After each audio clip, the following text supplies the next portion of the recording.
Here's a quote from Brené Brown.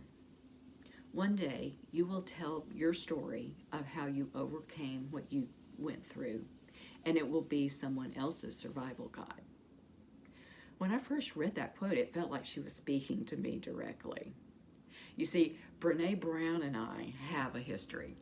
My maiden name is Renee Brown. And when I first heard her name, I was in a bookstore and overheard someone talking about her book, and I whipped my head around because I thought someone was calling out to me.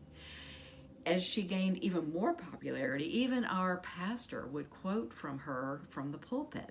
And friends would come up to me after the sermon and tell me what a wonderful quote it was that I had made. It took a while, but I became more comfortable with that. And so I've called Brené Brown my name doppelganger, and I'll take that.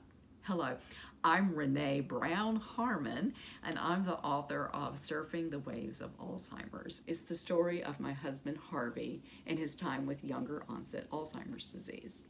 And today I'm going to talk about story and the power of sharing our stories.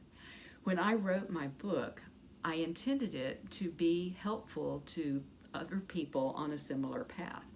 And even now, it's humbling to think that this book actually has an impact on people. But telling your story is impactful. I've been involved in 3 different storytelling groups, and I have found that sharing your story, be it of pain or survival or joy or transformation, is a powerful thing. So one group is my support group, and in it, each member was able to share portions of their story and feel heard and understood because we had a shared history of Alzheimer's disease as caregivers. And I've discussed support groups in a previous blog, and I'll put a link to that on the description of this video. Another group was several years ago, did not start out to be a storytelling group. It was a group that was exploring progressive theologic ideas. And as we dove into this, we realized we did not know each other's individual stories. So we took time out and heard each individual's spiritual journey. The third group was a group that I started, again, several years ago after I'd gone to a seminar and purchased a book called Story Theology. It was for a group of women, and each week one of us would share a story from our past that felt particularly important or significant.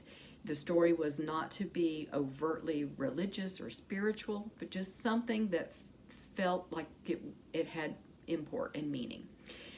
After the woman read or told her story, the rest of us would dig into that story with her and find themes and archetypes and glimpses of the holy.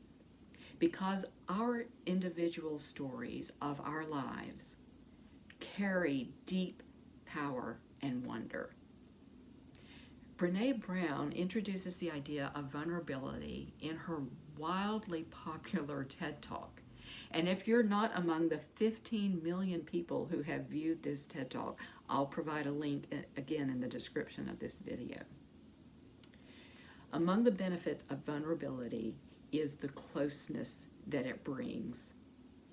And I believe that the closer we become to each other, the closer we get to the divine. I told my story in a book. And I told it vulnerably and with honesty because I knew the story would not feel authentic to those on a similar path if I didn't. I've even told parts of our story on stage in lectures and now in webinars and podcasts and even in storytelling venues. Because Alzheimer's disease has too long been shrouded in secrecy and shame. Our stories need to be told. So first, tell yourself your story by journaling, like I talked about 2 weeks ago. After that, find a trusted friend or family member that you can share your story with. And if you can, find a small group a support group or a spiritual formation group where you can tell part of your story, because you just might be someone else's survival guide. Thank you. Be well and keep your balance.